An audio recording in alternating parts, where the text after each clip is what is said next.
ஆமென். அப்படின்னா விசுவாசம் ஆரோக்கியம் நிறைந்ததா இருக்க வேண்டும். கடுகளவு விசுவாசம் அப்படின்னா துணோண்டு இல்ல. கடுக உடைச்சா அதுல காலியே கிடையாது. அது பூரணம் நிறைந்தது. விசுவாசத்துல பலவீனம் இருக்கக்கூடாது. காலில் இருக்கலாம், கையில் இருக்கலாம், பணத்தில் இருக்கலாம், செல்வத்தில் இருக்கலாம். விசுவாசத்துல பலவீனம் இருக்கக்கூடாது.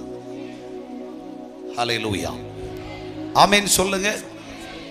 விசுவாசத்திலே நீ கால்கள் செயல்படாத ஒரு முடந்தஸ்தனாய் இருக்கக்கூடாது. விசுவாசத்திலே கைகள் செயல்படாத ஒரு மனுஷன மாதிரி இருக்கக்கூடாது. விசுவாசத்திலே கர்த்தருடைய பிள்ளையே நீ ஒரு பராக்கிரமசாலியாய் இருக்க வேண்டும். விசுவாசத்தில் சற்றேனும் பலவீனம் இருக்கக்கூடாது. விசுவாசத்திலே நம்மை பலவீனப்படுத்துவதற்கு இந்த உலகத்திலிருந்து அவிசுவாசிகளாகிய பலரும், அவிசுவாசத்தை விதைக்கிற சத்துருவானுடைய செயல்களும் நம்முடைய வாழ்க்கையிலே புறப்படத்தான் செய்யும். ஆனால் விசுவாசி என்ன செய்யணும் தெரியுமா? விசுவாசி, விசுவாசியே நீ பதறாதே, விசுவாசியே நீ கலங்காதே, விசுவாசத்தா நீதிமான் என்றும் என்றும் பிழைப்பான். ஐயோ ஐயோ ஐயோ, இப்படி ஆயிடுச்சு, இப்படி ஆயிடுச்சு, அப்படி ஆயிருமோ, இப்படி ஆயிருமோ. பதறாத. விசுவாசத்தில் பலவீனம் அடையாது. விசுவாசம் நம்முடைய சுவாசத்தோடு கலந்த ஒரு சக்தி. ஹல்லேலூயா. இந்த உலகத்தில் யாரையும் நம்ம விசுவாசிக்க முடியாது. ஆனா இயேசுவை விசுவாசிக்கலாம். ஆமென், ஆமென். இயேசுவை விசுவாசிக்கலாங்க.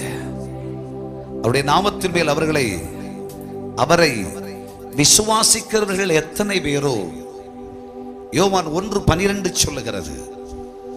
யோவான் 1:12 அவருடைய நாமத்தின் மேல் விசுவாசம் உள்ளவராய் அவரை ஏற்றுக்கொண்டவர்கள் எத்தனை பேர்களோ அத்தனை பேர்களும் தேவனுடைய பிள்ளைகளாகும்படி. விசுவாசிகள் அப்படின்ற லேபிள் இரண்டாவது. விசுவாசிக்கிறவன் பிள்ளை. ஹல்லேலூயா, ஆமென்.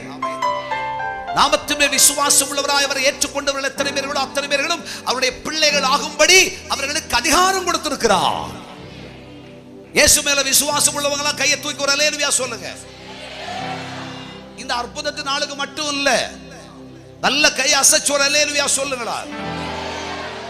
எங்க போனாலும் எப்போதும் எந்த சூழ்நிலையிலும் எந்த நேரத்திலும் அவரை விசுவாசிப்பேன் அப்படின்னு சொல்றவங்க கையை தலைக்கு மேல தூக்கி நல்ல ஒரு கை தட்டு கொடுங்க.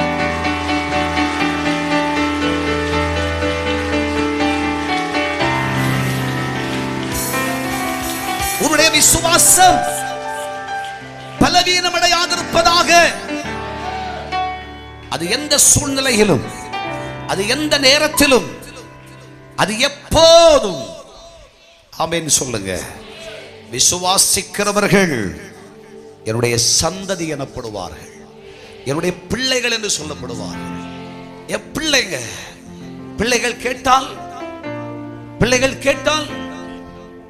மீன் கேட்டால் பாம்பை அருள்வாருண்டோ, கல் தின்ன கொடுக்கும் பெற்றோருண்டோ, பொல்லாதோர் கூட செய்திடார் நற்பிதா நலம் அருள்வார், பொல்லாதோர் கூட செய்திடார் நற்பிதா நலம் அருள்வார். பிள்ளை கேட்டா மீனை கேட்ட பாம்பை அருள்வார் உண்டா, கல்ல தின்ன கொடுக்கும் பெற்றோர் உண்டா? நாம் அவருடைய பிள்ளைகள் பிள்ளைகள் பிள்ளைகள். அதனால இந்த ஆண்டு செபிக்கும் பொழுதெல்லாம், ஆண்டவரே உம்மை விசுவாசித்து உமக்கென்று புறப்பட்டேன். நான் உம்முடைய பிள்ளை. நீர் என்னை ஆசீர்வதியும். நீர் என்னை ஆசீர்வதித்தால் ஒழிய நான் உம்மை விட மாட்டேன். நான் யாரை நம்பி வந்திருக்கிறேன்? உங்களை நம்பி வந்திருக்கிறேன். யாரை விசுவாசம் வச்சிருக்கிறேன்? உண்மையை விசுவாசித்து வந்திருக்கிறேன். உலகத்தெல்லாம் மறந்து, ஹல்லேலூயா. ஊர்ல உலகத்துல 10 பேரை நம்பி நான் புறப்பட்டு வரல. உங்களை நம்பி தான் புறப்பட்டு வந்திருக்கேன். வெறும் கோலோட வந்திருக்கேன். வெறுமையா வந்திருக்கேன். உங்களை விசுவாசிச்சு வந்திருக்கேன்.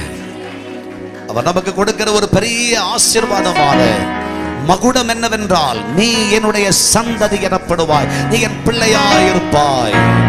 ஹல்லேலூயா.